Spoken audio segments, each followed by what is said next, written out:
At a wedding we attended, my husband spent the entire evening glued to his female coworker, dancing and laughing while barely noticing me.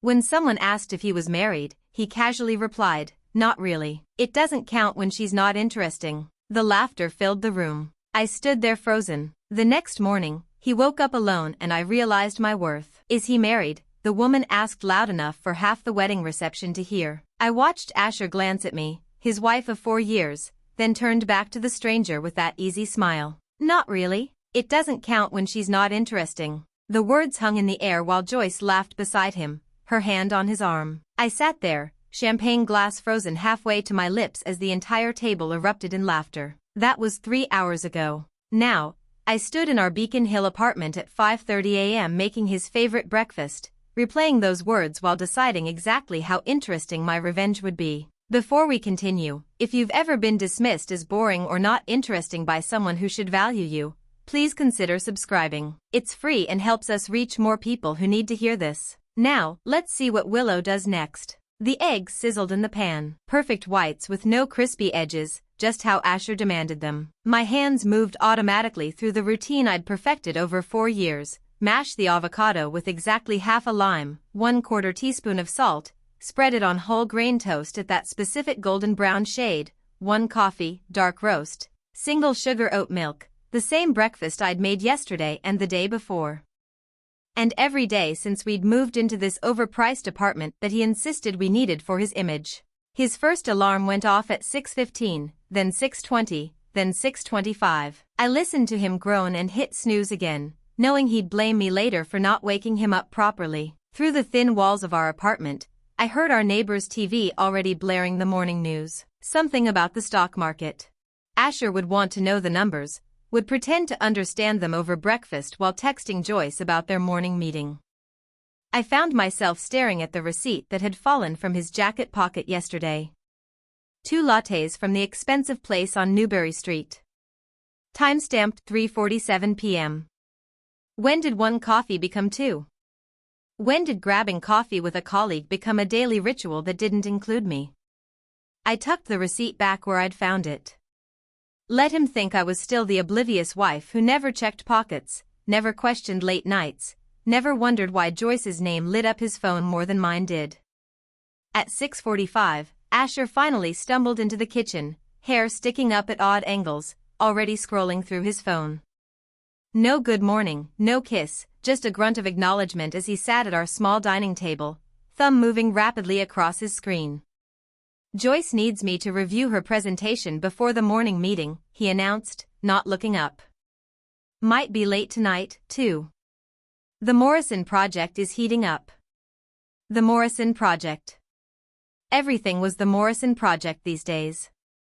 I set his plate in front of him, watching as he took a bite without tasting it, eyes still glued to his phone. A notification popped up, Joyce's face in a tiny circle, smiling. He actually smiled back at the screen, a genuine warm expression I hadn't seen directed at me in months. "I have that wedding tonight," I reminded him. "The Blackwood wedding. You promised you'd come." "What?" He finally looked up, confused, as if I'd spoken in a foreign language. "Oh, right. Yeah, of course. What time?" 6. The invitation's been on the refrigerator for 3 months. He was already back to his phone. "Joyce might come, too. She knows the Blackwoods through some charity thing. That okay?" I watched him eat mechanically, responding to Joyce's messages between bites. Was it okay? Did it matter what I said? Joyce would show up regardless in something tight and expensive. And Asher would light up like a Christmas tree the moment she walked in. Just like at his company holiday party, just like at every team dinner that somehow never included spouses anymore. "Sure," I said, turning back to the sink. "The more the merrier." At 7:15, he rushed out, leaving his half-eaten breakfast and dirty coffee mug on the table. Late for Joyce's presentation, he called over his shoulder. Not goodbye. Not I love you. Not even thanks for breakfast. Just Joyce. Always Joyce. I cleared his dishes, then sat at the table with my own coffee, opening my laptop. My Brookline Academy email showed 17 new messages. Parents wanting conferences, students submitting late essays, administrative reminders about standardized testing. My real life, the one where I was Miss Willow, respected and competent, where 7th graders actually listened when I spoke and parents thanked me for helping their children understand Shakespeare. At noon, I'd stand in front of my English class discussing The Great Gatsby with 27 13-year-olds who thought they understood everything about love and betrayal. Emma Martinez, my brightest student, would inevitably ask one of her penetrating questions that cut straight through to uncomfortable truths. Last week, she'd asked if Daisy ever really loved Tom or if she just loved what he represented. I deflected with literary analysis, but the question haunted me. Later, I'd drive to Newton for my secret tutoring session with the Morrison twins. Yes, those Morrisons whose father's project was supposedly keeping Asher and Joyce so busy. Their mother paid me $300 in cash per session. Money I tucked away in an account Asher didn't know existed. I told her I was saving for a surprise anniversary trip. Really, I was building something else entirely. An escape fund, an independence fund, a just-in-case fund that grew larger every week. The apartment felt smaller this morning, suffocating. The exposed brick wall that had seemed charming when we'd moved in now looked like a prison wall. The designer furniture Asher had insisted on buying felt like props in someone else's life. Even the morning light streaming through our bay windows seemed false, too bright, illuminating a life that looked perfect from the outside, but was rotting from within. I picked up my phone, scrolling through Asher's Instagram. There she was, Joyce in a team photo from yesterday's lunch. Joyce, laughing at someone's birthday celebration I hadn't known about. Joyce standing next to my husband at a conference I thought he'd attended alone. Joyce, the woman who'd somehow become more present in my marriage than I was. Tonight would be different, though. Tonight at the Blackwood wedding, surrounded by people who knew us as a couple, Asher would have to acknowledge me. He'd have to introduce me as his wife, sit next to me at dinner, maybe even dance with me if I was lucky. For a few hours, I'd exist in his world as more than the boring woman who made his breakfast and paid half his rent. I closed the laptop and headed to the bedroom to choose my outfit for the wedding. The black cocktail dress hanging in the closet would do. Simple, elegant, appropriate. Asher would glance at it later and say fine without really looking the way he said everything these days. Fine, adequate, boring. But as I stood there running my fingers along the fabric, those words from 3 hours in the future echoed backward through time. It doesn't count when she's not interesting. The valley took forever to bring our car around, and Asher checked his phone every 30 seconds, his jaw tightening with each passing moment. The Blackwood wedding venue loomed before us. A converted mansion with marble columns that stretched 3 stories high, lit from below with soft golden lights that made the whole building glow against the evening sky. Joyce just texted. She's already inside, Asher said, practically bouncing on his heels. We need to hurry. I adjusted my black dress one more time, the fabric suddenly feeling cheaper than it had in our bedroom. Other couples were arriving, the wives in jewel-toned gowns that caught the light, their husbands offering arms as they navigated the stone steps and heels. Asher was already walking ahead, his phone still in his hand, the ballroom doors opened to reveal a sea of round tables draped in ivory cloth, centerpieces dripping with white orchids and roses. A string quartet played something classical in the corner. The kind of music that made everyone lower their voices and feel more sophisticated. I spotted familiar faces from Asher's office from my college days from the neighborhood. Everyone looked polished, happy coupled. Willow. Oh my God, finally. Sarah's voice cut through the murmur of conversation. My college roommate appeared in emerald green silk. Her husband David trailing behind with 2 champagne flutes. She pulled me into a hug that lasted a beat too long, pulling back to study my face with the kind of concern that meant my concealer wasn't doing its job. You look tired, honey, she whispered, her hand still on my arm. Everything okay? Before I could answer, Asher was already scanning the room over my shoulder, his body angled away from our conversation. Sarah followed my gaze, watching my husband search the crowd with the intensity of someone looking for lost luggage at an airport. "He's over by the bar," David offered helpfully, not realizing the weight of his words. "Joyce, right? From your office. She was asking about you earlier, Asher." The transformation was instant. Asher's face lit up, his shoulders straightened, and suddenly he looked like the man I'd married, animated, engaged, present. Except none of that energy was directed at me. "I'll be right back," he said, already moving. "Just need to say hello." Sarah and I watched him weave through the crowd, navigating tables and clusters of guests with purpose. David excused himself to find their seats, leaving Sarah and me standing there like abandoned lake houses. "How long has that been going on?" Sarah asked quietly. "What do you mean?" The lie came automatically, even though we both knew better. She didn't push. Instead, she linked her arm through mine and guided me toward the bar, chattering about her kids, her new job, anything except the obvious. But I wasn't listening. I was watching Asha reach Joyce.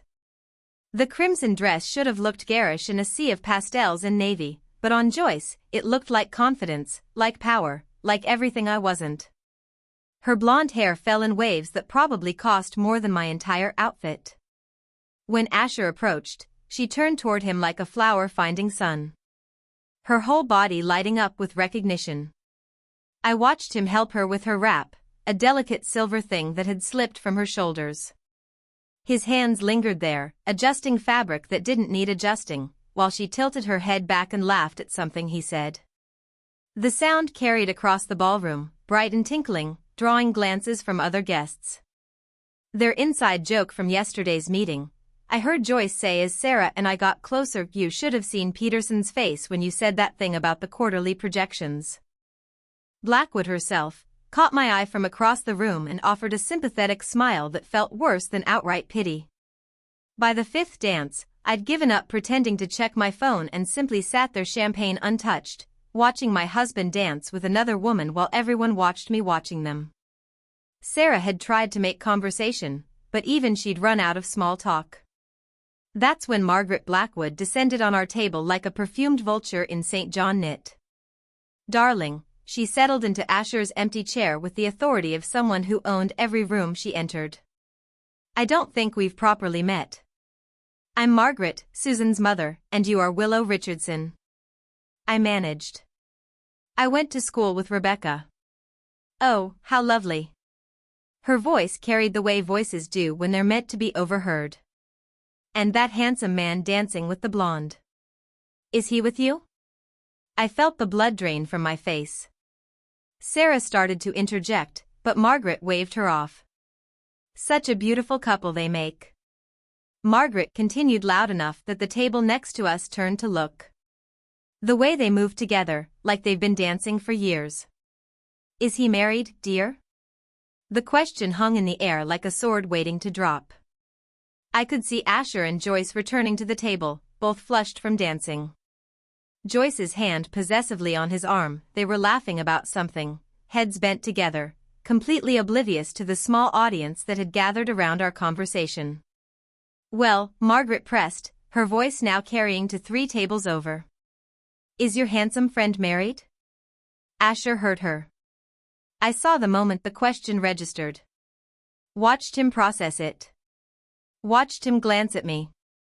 His wife of 4 years, the woman who'd supported him through business school, who'd moved to Boston for his career, who'd spent countless nights alone while he worked late with Joyce. He smiled.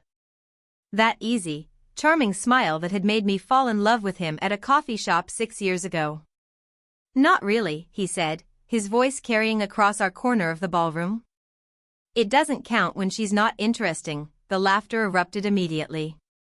Joyce giggled behind her manicured fingers. Margaret Blackwood practically shrieked with delight. The couple at the next table exchanged knowing looks. Even the waiter refilling water glasses smirked. I stood slowly, my movements deliberate and controlled. The champagne glass made a soft clink as I set it on the table. Every eye in our section was on me now, waiting for tears, for drama, for the boring wife to finally provide some entertainment. "Excuse me," I said, my voice steady as granite. "I need some air." Joyce's voice followed me as I walked away. "Was it something I said?" "Don't worry about it," Asher replied loud enough for me to hear. "She's always dramatic at events." The bathroom was mercifully empty. I locked myself in the farthest stall and stood there breathing slowly through my nose. No tears came. My hands weren't shaking. Instead, there was this strange calm settling over me, like watching storm clouds clear after years of rain. Emerged and faced myself in the gilt-framed mirror. My mascara hadn't run. My lipstick was still perfect. I looked exactly like the woman who'd walked into this wedding 3 hours ago, hoping her husband might remember she existed. But inside, something fundamental had shifted. A door had closed. A decision had crystallized. I walked back through the ballroom without stopping at our table.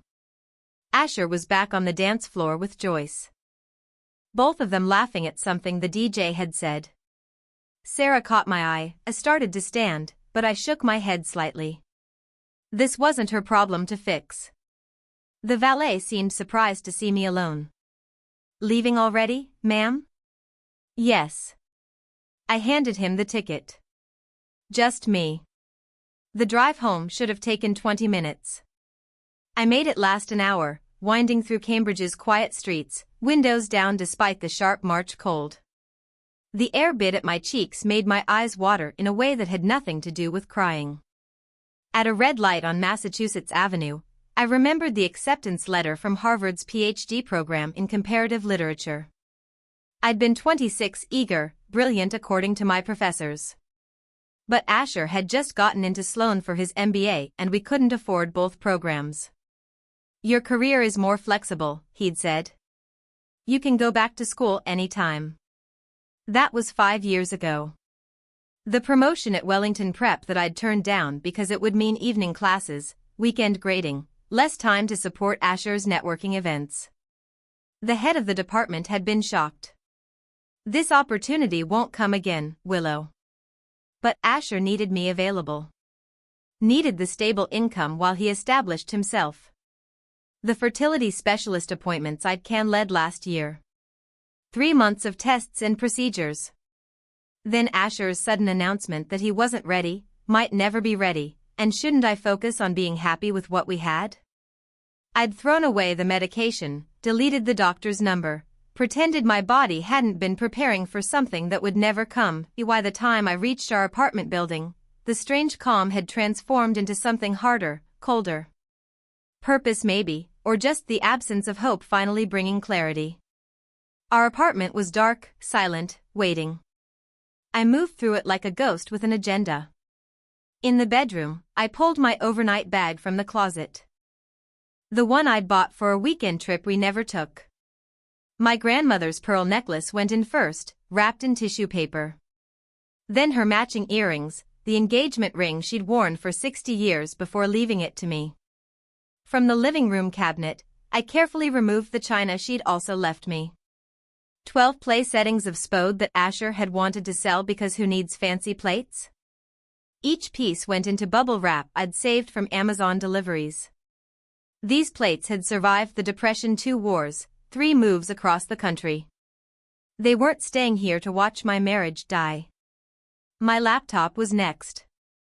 I sat at the kitchen table and systematically downloaded 3 years of financial records, our joint checking account, the credit cards, his spending patterns, the restaurant charges at places I'd never been, hotel rooms in the city when he was supposedly at conferences, $3,200 at Tiffany's last month that had produced no blue box for me. I photographed everything, every receipt, every statement, every lie translated into digital evidence. The tutoring money I'd hidden wasn't in our regular bank. For 3 years, I'd been depositing cash into an account at a completely different institution. $27,000 from teaching entitled teenagers how to gain the SAT system while their parents believed I was becoming a more centered person through yoga. The teaching awards from Brookline Academy went into a box. Excellence in Education 2019. Most Dedicated Teacher 2020. Innovation in Literature Curriculum 2021. Asher had never attended the ceremonies. School stuff, he'd called them. Like I was a child, showing off a finger painting. At exactly 11 p.m., I sat at our kitchen table with his keychain. The apartment key slid off first, then the mailbox key, the gym locker key, the spare to his parents' house in Wellesley. I kept removing them until only his car key remained alone on the ring like a question mark. His laptop was password protected, but I knew all his passwords. He used the same 3 in rotation had since college. I logged into our Netflix account and changed the password. Then Hulu, Amazon Prime, Shyamax, the grocery delivery service, the meal kit subscription he'd insisted we needed. Every shared digital space we'd created, I locked him out of systematically, methodically. His LinkedIn profile was the masterpiece. I didn't delete it or write anything crude. Just a simple update to his current position. Currently exploring new opportunities after personal conflicts with colleague affected team dynamics. Vague enough to be professional. Specific enough to raise red flags with any recruiter who bothered to check. I found the business card Marcus had given me at last year's holiday party. Joyce's fiancé deployed for 6 months completely unaware his future wife was playing office romance with my husband. I uploaded the photos I'd taken tonight. Asher's hand on Joyce's waist, her head thrown back in laughter. The two of them closer than colleagues should ever be. I typed a simple subject line. Thought you should see what Joyce was up to at the Blackwood wedding. My wedding ring came off easier than I'd expected. For years of wearing it, and it slid off like it had never belonged there. I placed it on Asher's pillow with a note, "You're right." It didn't count. Not interesting enough to fight for someone who was never really mine. By 11:47 p.m., I was pulling into my sister Grace's driveway in Burlington, Vermont. The overnight bag and boxes of china secure in my trunk. Her porch light was on. She'd been waiting since my text 3 hours earlier. Coming to stay. We'll explain. No questions, no demands for details. Just drive safe. Guest rooms ready. The wine was already breathing on her kitchen counter when I walked in. Grace took one look at my face and poured generous glasses without speaking. We sat at her farmhouse table, the one she'd rescued from an estate sale and spent months refinishing. And I finally let myself exhale. He said I wasn't interesting. I told her at a wedding to everyone. Grace's knuckles went white around her wine glass, but she just nodded. She'd never liked Asher, had called him aggressively mediocre after meeting him the first time. I should have listened. I turned my phone off completely and slept like the dead in her guest room, surrounded by the quilts she made during her craft phase and the smell of lavender from her garden. For the first time in months, maybe years, I didn't dream about anything. The assault began at exactly 7:03 a.m. Grace knocked gently, holding my phone. It's been ringing non-stop since 6:30. 27 calls from the same number. Not Asher's number, though.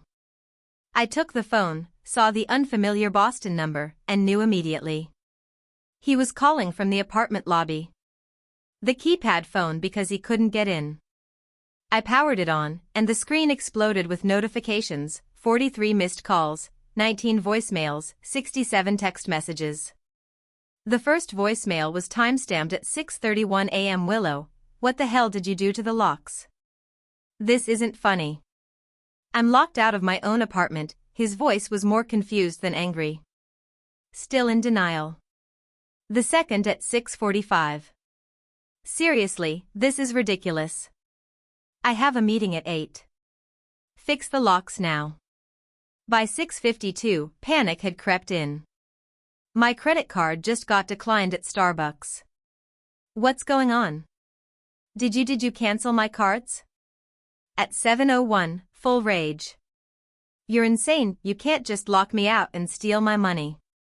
This is illegal. I'm calling the police. I'm calling a lawyer. You're going to regret this, Willow. You vindictive crazy.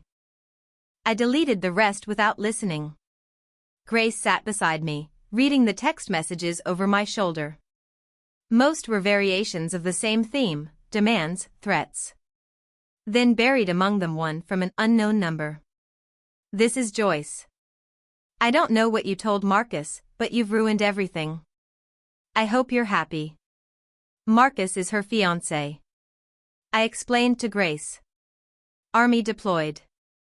I sent him photos from last night. Grace actually laughed. You sent evidence to the other woman's military boyfriend. Willow. I didn't know you had it in you. My phone rang, Asher again from the lobby phone. This time I answered finally. Willow, what is wrong with you? Open the door right now. Good morning to you, too. I took a sip of the coffee Grace had made. Strong with real cream from the dairy down the road. Don't you dare. Where are you? Why aren't you here? The locks don't work. I removed your access, you'll need to make other arrangements. Other arrangements? This is my apartment. Actually, it's Mr. Kowalski's apartment. And as of this morning, you're no longer on the lease. Silence. I could hear his breathing rapid and shallow. You can't do that. Already done. Check your email. 30 days notice to vacate. Mr. Kolsky was very understanding when I explained the situation. What situation? What did you tell him? The truth. That my husband publicly announced our marriage doesn't count because I'm not interesting enough. He seemed to think that was grounds for lease modification. That was a joke. I was drinking. Joyce thought it was funny. Is Joyce taking your calls this morning? Another paused. She's dealing with something. Marcus, how do you sent those photos to Marcus? He's deployed. He's serving our country in you. He's serving our country while his fiancée plays footsie with married men. He deserved to know. You've ruined everything. My reputation, my job. Interesting people handle their own problems. Asher, I have to go. My sister's making breakfast. Willow, wait. I hung up and blocked the lobby phone number. Then I called Mr. Kowalski myself. Miss Willow. His Polish accent was thick with sympathy. I sent email like you asked. 30 days he's out. You want I should change locks anyway. That won't be necessary. The digital locks are already updated. Good, you know, my wife, she never liked him. Said he had eyes like snake. Wandering eyes.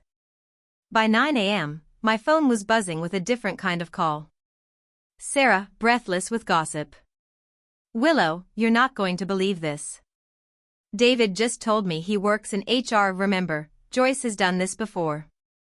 3 times. At her last firm, she caused a whole sexual harassment lawsuit between 2 married executives who were fighting over her.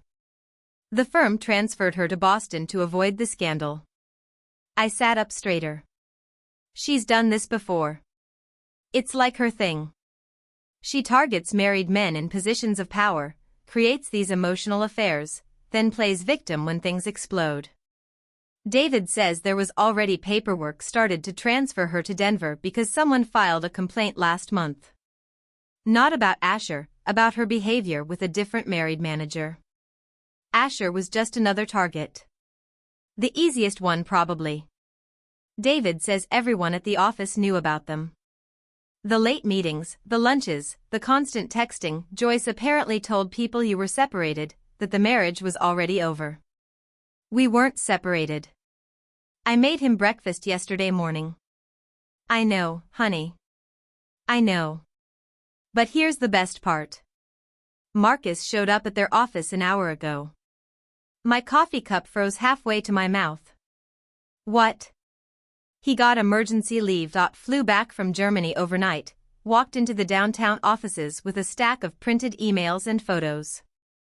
David says security had to escort Asher out because Marcus was ready to, military guys don't play around. Is Asher okay? Why do you care? But yes, he's fine. Humiliated, but fine. Joyce, though. She completely threw him under the bus. Told everyone that Asher had been pursuing her aggressively, that she tried to maintain professional boundaries, that she felt pressured because he was senior to her. Actually laughed. She's claiming he harassed her. Full victim mode. HR is launching an investigation. Asher's been suspended pending review. And Joyce, she's already packing for Denver. Turns out that transfer paperwork just needs a signature. I thought about Asher standing in our apartment lobby this morning, locked out of the life he'd taken for granted. His credit cards dead, his reputation crumbling, his side piece abandoning him to save herself. The boring wife he dismissed had dismantled his entire existence in less than 12 hours. Willow, you still there? Yeah, I'm here. How do you feel? I considered the question. How did I feel? Vindicated? Satisfied? Empty? Interesting, I said finally. I feel interesting. Sarah hung up after promising to keep me updated on the office drama. And I sat in Grace's kitchen, feeling oddly hollow despite the vindication. Grace was at work. She taught yoga at a studio downtown, leaving me alone with my thoughts and the incessant buzzing of my phone. Barbara Richardson's name flashed on the screen. Asher's mother. I'd been expecting this call since approximately 30 seconds after Asher discovered he was locked out. I let it ring through to voicemail twice before finally answering on her third attempt. Willow. Her voice was thick with tears, dramatic in that special way only Barbara could manage. What have you done to my poor boy? Hello, Barbara. He's homeless, jobless. He called me from some stranger's phone because his own phone is dead. He spent the night in his car. In his car, Willow. He has a car. That's more than some people have. What have you done to my poor boy? Hello, Barbara. He's homeless, jobless. He called me from some stranger's phone because his own phone is dead. He spent the night in his car. In his car, Willow. He has a car. That's more than some people have. How can you be so cruel after everything we've done for you, welcoming you into our family? Barbara, your son told a room full of people that our marriage doesn't count because I'm not interesting enough. There was a pause. I could hear her breathing, calculating her next move. Men say things they don't mean when they're drinking. Richard once told me I looked like his mother in a certain dress. Did I lock him out of the house? No. Because marriage is about forgiveness. Richard Asher's father, who'd had 3 affairs that Barbara knew about and still pretended didn't happen. The Richardson family motto should have been accountability is optional. He wasn't drunk. Barbara, he meant every word. You're throwing away 4 years over one comment. That's childish, Willow. Marriages have ups and downs. You work through them like you worked through Richard's secretary or the tennis instructor or that woman from his book club. Silence. Then how dare you? I dare because I'm done pretending dysfunction is normal. Asher learned from the best, didn't he? That wives should just accept whatever scraps of respect their husbands throw them. She hung up on me. 20 minutes later, my own parents called. I'd been dreading this more than Barbara's theatrics. Mom's contact photo. Us at last Christmas, both smiling, made my stomach twist. Sweetheart, Mom began, her voice carefully neutral. Asher called us. Of course he did. He explained about the misunderstanding at the wedding. Misunderstanding? He publicly declared I wasn't interesting enough to count as his wife. Dad's voice joined the call. He must have been on speaker. Willow honey. Men sometimes say foolish things, but you have to ask yourself, did you try hard enough to keep his interest? The words hit like ice water. Excuse me. Well, Dad continued, oblivious to the damage he was causing. Relationships require effort from both sides. Maybe got too comfortable, stopped making an effort. When's the last time you surprised him? Dressed up for him. I made him breakfast every morning at 5:30 a.m. I supported him through business school. I gave up my PhD for his career. But did you stay interesting? Dad pressed. Men need excitement challenge. Maybe this Joyce woman just offered something you didn't. Mom chimed in. Have you considered couples therapy? Dr. Brennan, you remember her from church? She saved the Miller's marriage after his affair. This isn't about saving anything, I said, my voice flat. It's over. Don't be rash. Mom said you're emotional. Take some time. Think about your future. You're 32, Willow. Starting over at your age? It's not easy. Better than staying with someone who publicly humiliates me. Is it? Dad asked. Better than working on your marriage? Better than admitting maybe you both made mistakes? I hung up. My hands were shaking. Not from sadness, but from rage. My own parents, the people who raised me, thought I should have tried harder to be interesting for a man who was emotionally cheating with his coworker. Grace walked in during my third glass of wine that afternoon, took one look at my face and said, Parents, they think I should have tried harder to keep his interest. She snorted, pulling food from a grocery bag. Remember when I caught him at your wedding? I looked up. What? I never told you. Kept the peace, you know. But at your wedding, your actual wedding, I saw him cornering my friend Melissa by the bathroom, hand on the wall beside her head, leaning in close, telling her she had beautiful eyes. My wine glass stopped halfway to my mouth. At our wedding, I told him to back off. He laughed, said he was just being friendly, but Melissa was uncomfortable. She left early because of it. You never said anything. Grace sat down across from me, her face serious. Would you have believed me? You were so happy. So sure, he was the one. And I thought. Maybe it was just wedding champagne. Maybe I misread it. I didn't want to ruin your day with suspicions. For years, I whispered 4 years of signs I ignored. My phone buzzed. An email from Asher. The subject line, please read important. Against my better judgment, I opened it. Willow, I know you're angry, but what you're doing is destructive and unnecessary. Joyce meant nothing. She was just a friend who understood my work stress. You were always so focused on your teaching your students. You didn't understand the pressure I was under. I said something stupid at the wedding. Yes, but haven't you ever said something you didn't mean? We have 4 years of history, an apartment, a life. Don't throw it away because you're hurt. I'm willing to forgive you for the locks, the money, the humiliation at my office. We can start fresh, but you need to stop this vindictive behavior now. Asher, I read it twice, marveling at the mental gymnastics required to make himself the victim. He was willing to forgive me for responding to his public humiliation. The delusion was almost impressive that evening. A notification from our bank made my blood run cold. Large withdrawal from joint savings. I logged in immediately. $3,000 transferred out this morning, then another $2,000 this afternoon.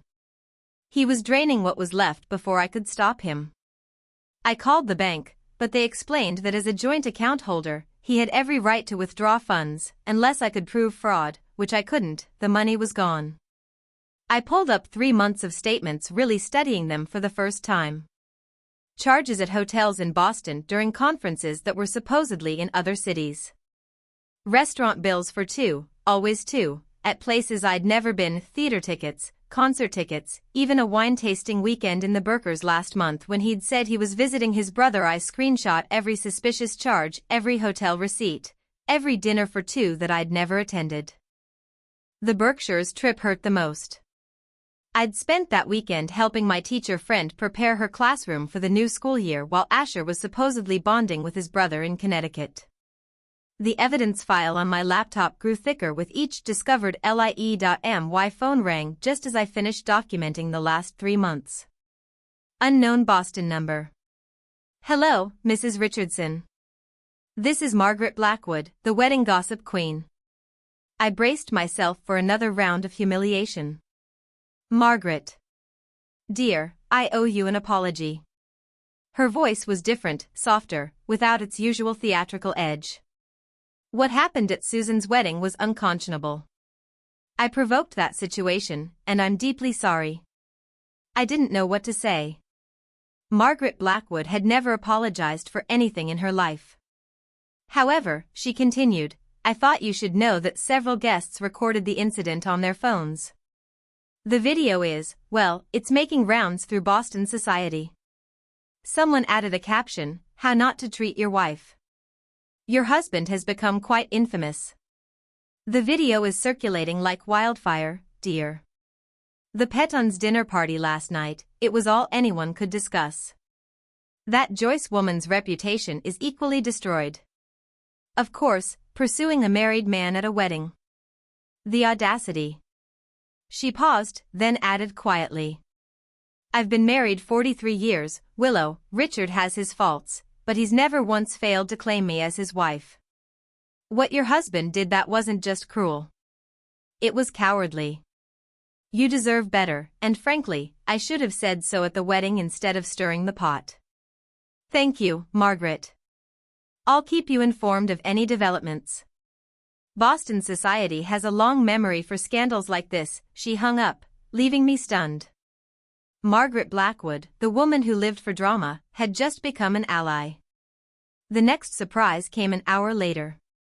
Another unknown number, this time with a military base prefix. Is this Willow Richardson? Yes. This is Marcus Torres. Fuzz, former fiancé. My stomach tensed. Marcus, I'm sorry about. Don't apologize. You did me a favor. I'm calling because I think we might be able to help each other. Help each other. I've been going through Joyce's emails. She forwarded a lot of work correspondence to her personal account. There are messages between her and your husband that, well, they're enlightening. They called us convenient.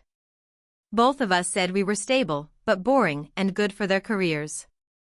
Each word felt like another piece clicking into place. They discussed us like we were furniture, useful, but replaceable. There's one thread where your husband promises to recommend Joyce for a senior position once he makes partner in exchange for her continued attention and discretion. Dated 6 weeks ago. He was trading career advancement for an affair. Looks like it. I'm sending you everything.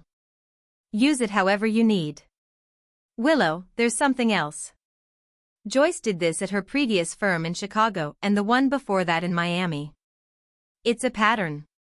She targets married men in leadership positions, creates dependency, then leverages it for career advancement. How did I have friends who know how to dig? Military intelligence training comes in handy. I'm meeting with her former victims this week. Building a case. A case? She destroyed our relationships for sport and profit. That has consequences. I'll be in touch. He hung up before I could respond. Within minutes, my email dinged with a zip file labeled evidence. 23 email threads between Joyce and Asher, each more damaging than the last. The next morning brought another unexpected turn. Arrived at Brookline Academy early, hoping to prep for my classes in peace. Instead, I found the principal, Dr. Martinez, waiting in my classroom with coffee and a gentle smile. Willow, word travels in our community, she began carefully. Several parents have reached out expressing support. They're appalled by what happened. My cheeks burned. The parents know Margaret Blackwood's granddaughter is in your 3rd period class. Margaret has been vocal about the situation. I wanted to disappear into the floor. However, Dr. Martinez continued, this has led to something positive. 3 families have specifically requested you for private tutoring. The Morgans, the Chens, and the Williams all full SAT prep packages. At $300 per hour, that was nearly $10,000 in potential income. Additionally, she pulled out a business card. Andrea Williams is a partner at Williams Frost & Associates. She asked me to give you this. She's offering pro bono legal services for your divorce proceedings. I took the card speechless. Her exact words were, "Women need to support women who know their worth." She also mentioned she'd handled several cases against your husband's firm. Apparently, they have a history of protecting employees who engage in inappropriate conduct. That afternoon, I met Andrea Williams at her office, a sleek space overlooking the harbor. She was everything I wasn't. Tall, commanding, with the kind of presence that made courtrooms quiet down. "I've reviewed the preliminary information," she said, spreading documents across her conference table. "Your husband made several critical errors. The joint account drainage, the LinkedIn manipulation, the public humiliation, all documented with the evidence from Marcus Torres and the video from the wedding. We have a solid case for fault-based divorce with significant penalties. I don't want his money. I just want out. Noble, but foolish. He's been spending marital assets on his affair. You're entitled to compensation. Let me handle the legal strategy. You focus on rebuilding." That evening, back at what would soon be Asher's former apartment, I decided to grab the last of my things. I still had keys, physical ones he couldn't digitally revoke. The place felt different, smaller somehow, like it had already forgotten me. In the bedroom closet behind his collection of expensive suits, I noticed a shoebox I'd never seen before. Inside was a leather journal, the kind pretentious people buy to document their important thoughts. I opened it to a random page. Year 3 with W, maintain status quo until senior partnership. She provides stability, respectability. Parents approve after promotion reassess. J shows more promise for long-term advancement. W2 content with teaching. No ambition. 5-year exit strategy on track. My initials reduced to a letter. Our marriage reduced to a business plan. I photographed every page. My hands steady despite the rage building in my chest. His own handwriting, his own words, plotting my disposal like I was an outdated laptop. The journal's last entry was dated just 2 weeks ago. W still clueless. Joyce agrees to Denver after my promotion. Fresh start, no dead weight. I closed the journal, placed it back in the shoebox, and took it with me. This was evidence now, not just his private thoughts, but a written confession of fraud, emotional, financial, marital fraud spanning years. Andrea Williams called that evening as I was organizing everything for our legal strategy. "The papers are ready," she said, her voice carrying that lawyer's edge that meant business. "Process server is scheduled for Sunday 1:00 p.m. Your husband's parents' address correct?" "Sunday dinner," I confirmed. "He never misses it when he needs comfort." "Perfect. Nothing like a family audience for accountability."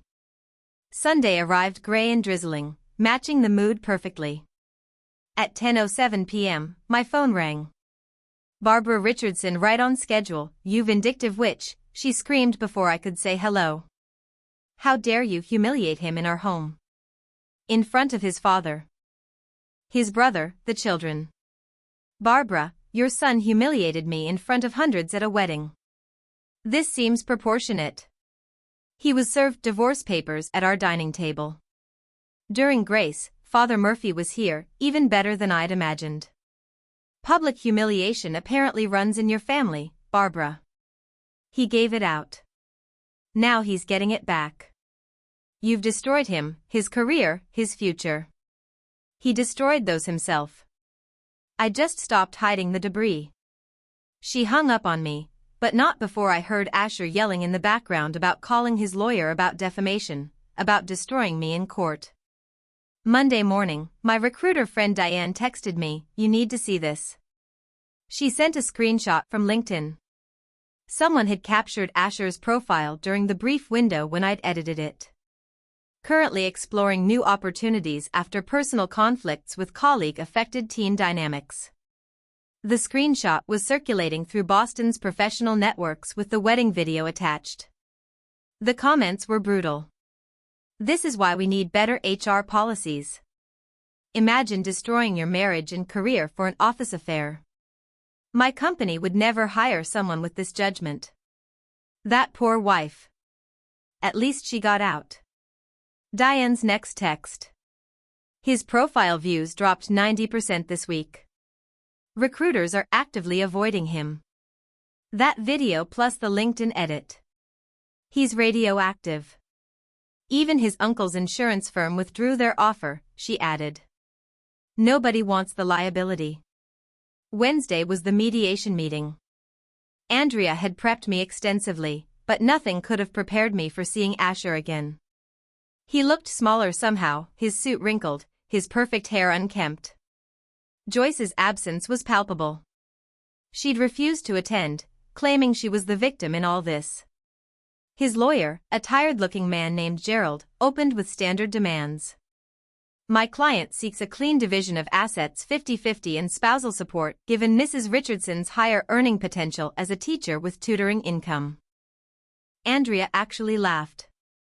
"Your client wants support. Let's review, shall we?"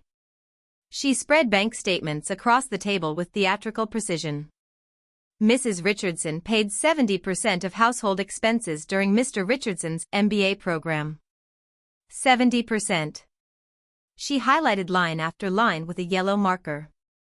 Rent, utilities, groceries, even his student loan payments, all while maintaining her teaching position and taking on extra tutoring to support them. That was a mutual investment in their future. Gerald started a future he was planning to abandon. Andrea produced the journal photocopied and bound like a court document. Page 47 dated 18 months ago. 3 more years until partnership, then exit strategy from W, page 63. W's stability useful for appearance of settled family man. Important for senior partnership. Page 89. Joyce shows more promise for power couple dynamic. Gerald's face palled. Asher's face went red. "That's private. She stole your client, documented his intention to commit marital fraud," Andrea continued. "Using his wife for financial and social stability while planning abandonment." Joyce's name appears. She paused for effect 247 times across these pages. That's roughly once every 3 days for 2 years. "This is ridiculous," Asher exploded. "She contributed nothing. I was building our future while she played with 7th graders. She's bitter because I found someone actually interesting." Mr. Richardson, the mediator, a stern woman named Judge Chin, interrupted. "You've just admitted to the affair on record." Andrea smiled like a shark. "Would you like to discuss the $47,000 in marital assets spent on this interesting woman? Hotels, dinners, jewelry from Tiffany's." That was for clients. Client Joyce Williams. Because these receipts show 2 dinners, always 2 at restaurants where Mrs. Richardson was never present. Gerald whispered urgently to Asher, but he was beyond listening. "She locked me out. Changed my LinkedIn. Destroyed my reputation." "You destroyed your own reputation," I said, speaking for the first time. My voice was steady calm. "I just stopped covering for you." Before he could respond, Andrea's phone buzzed. She glanced at it and her shark smile widened. Interesting timing. Joyce Williams just released a statement through her company's HR department. She read from her phone, "Mr. Richardson's persistent advances created an uncomfortable work environment. Despite my repeated attempts to maintain professional boundaries, he leveraged his senior position to pursue inappropriate contact. I felt pressured to comply to protect my career." "That's a lie." Asher stood, his chair scraping against the floor. "She pursued me. She has emails suggesting otherwise." Andrea continued. "Edited, of course, but compelling. She's claiming harassment, hostile work environment, potential quid pro quo. Your former company is launching a full investigation. Gerald closed his briefcase with the sound of defeat. We need to recess. My client needs to address these new allegations. Of course, Andrea agreed. But our position is clear. Mrs. Richardson keeps all premarital assets, her savings, her earnings. Mr. Richardson keeps his debt, his ruined reputation, and whatever Joyce left him with. As we gathered our things, Asher grabbed my arm. Willow, please. You know me. You know I'm not what she's saying. I looked at him. Really looked at him. The golden boy who charmed me 6 years ago was gone. In his place stood a desperate man whose carefully constructed life had collapsed in less than 2 weeks. I don't know you at all, I said quietly. I never did. Andrea guided me out while Asher called after me, his voice breaking with panic. The sound followed us down the hallway, echoing off marble walls that had witnessed 1,000 broken marriages, but probably few as thoroughly destroyed as ours. Outside the building, Andrea turned to me. Joyce won't stop with that statement. She's going to bury him to save herself. By next week, he won't be able to get a job serving coffee in Boston. He was right. 3 days later, the full HR report leaked. Joyce had submitted edited texts, selective emails, even a recorded phone call where Asher's words were cut to sound predatory. His former company issued a statement distancing themselves. His professional networks evaporated overnight. The headline in Boston Business Weekly read, "Former rising star faces multiple investigations." Asher's professional obituary. Really? I folded the newspaper and left it on Grace's kitchen table, feeling nothing but a distant kind of relief, like hearing about a storm that passed without touching your house. 6 months had passed since that mediation meeting. The divorce was final. I'd kept my maiden name, Turner, on everything except the official paperwork, so going back to it felt like slipping into comfortable shoes I'd forgotten I owned. Burlington had become home in a way Boston never was. I'd found a small apartment with exposed brick and mountain views, started teaching at a local private school, and built a tutoring practice that actually let me choose my clients. Tuesday mornings, I treated myself to coffee at the Ground Up, a cafe where nobody knew my history, and the barista just called me the teacher who likes extra foam. That particular Tuesday, I was grading essays when a familiar voice made me look up. Willow. Oh my goodness, it is you. Margaret Blackwood stood there in a burgundy wool coat, looking somewhat out of place among the Vermont locals in their fleece and flannel. Margaret, I set down my red pen. What brings you to Burlington? Visiting my sister. She retired here last year. She gestured to the empty chair across from me. Hey, I nodded, curious despite myself. Margaret settled in with her Earl Grey, her eyes bright with that particular gleam that meant fresh gossip. I suppose you haven't heard about developments. I don't really follow Boston news anymore. Oh, but you must hear this. She leaned forward, conspirator ally. Asher is living in his childhood bedroom, his parents' house in Wellesley. Barbara tells everyone who will listen that he's regrouping and considering his options. I took a sip of my latte, waiting. He's working at his uncle's friend's car dealership, not selling cars, filing paperwork in the back office. Can you imagine? From consulting presentations to filing automotive warranties. That's quite a change, I said neutrally. And he's dating someone new. Barbara describes her as simple but sweet, which in Barbara speaks she's appalled but desperate for him to move on. The girl's 23, works at a nail salon. They met when she did Barbara's manicure. 23, barely out of college. I felt a flicker of pity for the girl, but not enough to warn her. She'd learn or she wouldn't. Joyce, I asked more from courtesy than interest. Transferred to Denver, then quietly let go. 3 months later, something about cultural fit issues. Last I heard, she was bartending and trying to start a lifestyle blog. Margaret finished her tea and left with air kisses and promises to keep in touch that we both knew were empty. Returned to my essays.